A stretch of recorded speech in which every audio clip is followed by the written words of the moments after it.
Muhammad Ali remembered by Davis Miller. The 17th of January 1942 to 3 June 2016. Davis Miller, who has written 2 books on his hero, became close friends with the boxer when he visited Ali's home in 1988. Johan Cruyff remembered by Bob Wilson.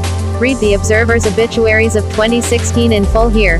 I'm about as agnostic as you can be, but throughout my life it's as if Muhammad Ali has saved me. We shared a birthday, the 17th of January. When, as a young child, my mum died, I was nearly catatonically depressed. I didn't speak with anyone. But just watching Ali on television lifted me out of that.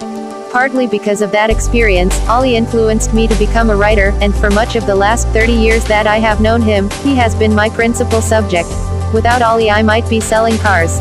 He always needed to pull up the carpet of the universe and see what was underneath. There are many people who felt like that about him. At the beginning of December, 6 months after he died, I had an email from his wife, Lonnie, just sharing memories. She had been in love with Ali since she was a kid. Their mothers were friends. They first met when she was 6 and they stayed close over the years. She told me just before his death that she knew at the age of 19 she'd be the last person he would be with, that he would die with her. She didn't seek that, she just knew it would happen. I think Ali would have probably died 5 or 10 years before, had it not been for Lonnie.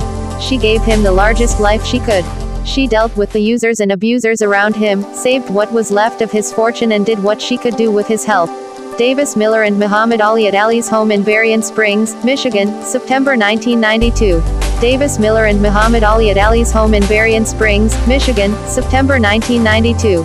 Photograph, Len Miller. She allowed him to be what he always was, which was a transcendent figure. I think he became an even greater man in his later years. I spent thousands of hours with him and I never once heard him complain about his illness, apart from one time, when he turned to me and said, "Man, just think what I could be doing if I didn't have this." But that was it. He went from Superman to everyman. With the Parkinson's, he became everyone's ailing family member and he had that disease for over 30 years.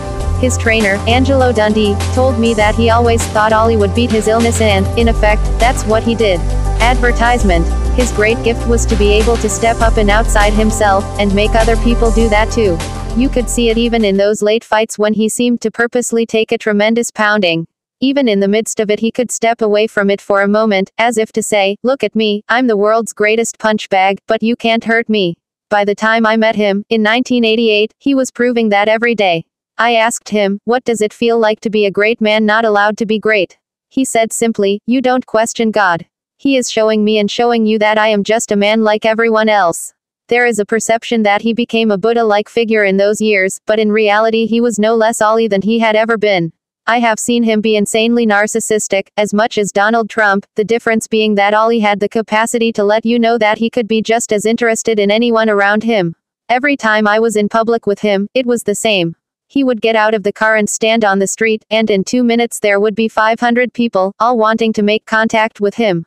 He would look deeply at them in return and let them know that connection meant something to him. There must be tens of thousands of people all over the world who will never forget that look.